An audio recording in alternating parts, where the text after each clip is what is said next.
मामले में राहुल गांधी बुरी तरीके से फंसते हुए नजर आ रहे हैं और ये मामला अब पहुंच चुका है, यानी कि पुलिस की चौकी तक पहुंच चुका है। एफआईआर दर्ज कर ली गई है, लेकिन किन किन धाराओं में केस दर्ज हुआ है जरा ये भी समझ लीजिए। देखिए, आपको बता दें कि धारा 109 हत्या का प्रयास, इसकी शिकायत की गई थी। धारा 115 स्वेच्छा से चोट पहुंचाया गया। धारा 117 यानी कि स्वेच्छा से गंभीर चोट पहुंचाना, ये तमाम जो है धाराएं लगाई गई है। और धारा 121 की बात करें तो सरकारी कर्मचारी को उसके कर्तव्य से विचलित करने के लिए चोट पहुंचाने का मामला भी, इसकी शिकायत दी गई है। धारा 351 की बात करें तो आपराधिक धमकी, और धारा 125 यानी कि दूसरों की सुरक्षा को खतरे में डालना, ये भी धारा जो है लगी है राहुल गांधी पर। तो ये शिकायत की गई थी, लेकिन आपको बता दें कि 7 धाराओं में जो है शिकायत की गई थी, लेकिन 6 धाराओं के तहत केस जो है राहुल गांधी पर दर्ज की गई है।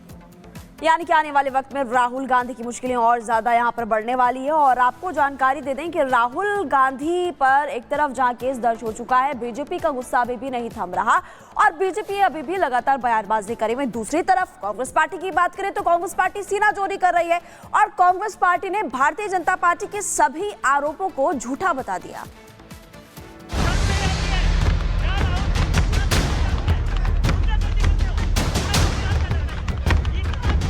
शायद गांधी परिवार जिंदगी में माफ करने लायक नहीं। राहुल गांधी एक एमपी को धक्का लगा, मेरे ऊपर गिर पड़ा और मैं नीचे गिर गया। संसद में सत्र भले ही शीतकालीन जारी है, लेकिन इस सत्र में राजनीति की गर्मी जमकर बढ़ रही है। पहले दिन से ही संसद में हंगामे के बाद हंगामे हो रहे थे, लेकिन गुरुवार को बात धक्का मुक्की तक पहुंची।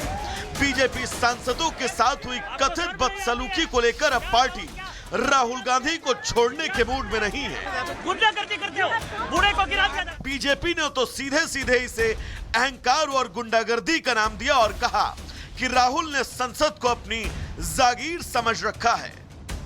राहुल गांधी, आज आपको इन दोनों से ही नहीं, संसद से ही नहीं, देश से माफी मांगना पड़ेगा। ये जो आपके अंदर हठ धर्म है, मैं वही करूंगा। पार्टी आपकी साफ हो गई, हर जगह हार रही है, लेकिन फिर भी इतना अहंकार। संसद को बिल्कुल एक प्रकार से अपने अहंकार में गिरवी रख लिया है। राहुल गांधी जी, लोक लाज का संस्कार सीखें। इन्होंने समझा, नेता प्रतिपक्ष लोकसभा कांग्रेस ने, कि ये मेरी जागीर है, यहाँ तो आंदोलन हम ही कर सकते हैं। ये बहुत आज ऐसी घटना घटी है जो शर्मसार करने वाली भी है। संसदीय इतिहास में तो मैंने ऐसी घटना पहली बार देखी। उधर विपक्ष भी इस पूरी घटना में अपनी सीनाजोरी को कम नहीं होने दे रहा।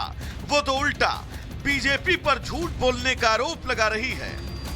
हम सब वहां पे मौजूद थे, दोनों पक्षों के सांसद अपनी अपनी नारेबाजी कर रहे थे और मैं समझता हूँ ध्यान डाइवर्ट करने के लिए, जो मुख्य मुद्दा है कि बाबा साहब भीमराव अम्बेडकर जी का जो तिरस्कार किया गया, तो ध्यान डाइवर्ट करने के लिए इस तरह की बातें आ रही हैं। हम सब उनके पीछे थे उस समय, हमने तो ऐसी कोई बात देखी नहीं। संसद में जाने से आप रोक कैसे सकते? राहुल गांधी वो गांधी हैं, गांधी उनके कूट कूट के भरा हुआ है, उनके खून में ये जो पूरे देश में आग लगी है और लगेगी, और आप देखिएगा ये बहुत ज्यादा तीव्र होगी और ज्यादा ये होगी, इसमें सारे लोग उतर के आएंगे। डॉक्टर बाबा साहेब अम्बेडकर के संविधान ने 140 करोड़ लोगों को जीने का तरीका सिखाया है। ये आरएसएस वाले और ये भाजपा वाले हमारा हक छीनना चाहते हैं, हम ये छीनने नहीं देंगे, इसका मुंह तोड़ जवाब देंगे।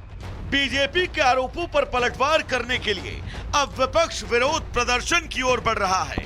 केंद्रीय गृह मंत्री अमित शाह के बयान और लोकसभा में विपक्ष के नेता राहुल गांधी के खिलाफ दर्ज एफआईआर के खिलाफ कांग्रेस आज देश भर के सभी जिला मुख्यालयों में प्रदर्शन करेगी। Bureau report, Republic Bharat. और इसी बीच बड़ी खबर बता दें, राहुल पर एफआईआर से जुड़ी इस वक्त की बड़ी खबर सामने आ रही है। और बड़ी खबर यह है कि लगातार देखिए जिस तरीके से राहुल गांधी की मुश्किलें फंसती हुई नजर आ रही है और धक्का मुक्की मामले में राहुल गांधी पर अब केस दर्ज हो चुका है और दिल्ली पुलिस ने एफआईआर दर्ज कर ली है। अब बता दें कि अनुराग ठाकुर, बांसुरी स्वराज कल थाने पहुंचे थे, शिकायत दर्ज कराई गई। क्राइम ब्रांच की टीम अब इस पूरे मामले की जांच करेगी। ये बड़ी खबर आपको बता रहे हैं। अब इस पूरे मामले की, यानी कि धक्का मुक्की का जो मामला कल सामने आया था, इसे लेकर राहुल गांधी अब बुरी तरीके से फंसते हुए नजर आ रहे हैं। बीजेपी के 2 सांसद प्रताप सारंगी और मुकेश राजपूत जिन्हें चोट लगी, और इसके बाद जबरदस्त तरीके से अब बीजेपी जो है गुस्से में है और लगातार कांग्रेस पर हमलावर और राहुल गांधी पर आरोप लगाए गए हैं। यानी कि बीजेपी के जो 2 सांसद घायल हुए हैं, इसका आरोप राहुल गांधी पर लगा और इस पूरे मामले को लेकर शिकायत दर्ज कर ली गई है। केस दर्ज हो चुका है। क्राइम ब्रांच की टीम इस पूरे मामले की जांच करेगी। और आपको खबरों में आगे जानकारी दे देंगे महाराष्ट्र से जुड़ी हुई। बता दें आपको कि राहुल गांधी की भारत जोड़ो यात्रा आपको याद होगी, जिसमें राहुल गांधी ने प्यार मोहब्बत की बात की थी, भारत को जोड़ने की बात की थी। और उनकी इसी यात्रा को लेकर अब महाराष्ट्र के मुख्यमंत्री देवेंद्र फडणवीस ने एक बड़ा आरोप लगाया है। बिल्कुल, देखिए, महाराष्ट्र विधानसभा में देवेंद्र फडणवीस ने अर्बन कनेक्शन की बात कह दी है और उसे लेकर देखिए बात तो महाराष्ट्र में हुई, लेकिन खलबली दिल्ली तक मची हुई है। यानी कि अब एक नया मुद्दा जो है देश की राजधानी दिल्ली में देखने को मिलने वाला है। इसे लेकर राजनीति जो है जबरदस्त तरीके से गर्म देखने को मिल रही है महाराष्ट्र से लेकर दिल्ली तक। लेकिन आखिर देवेंद्र फडणवीस ने ऐसा क्या कुछ कहा है, आपको एक बार रिपोर्ट के जरिए दिखाते हैं।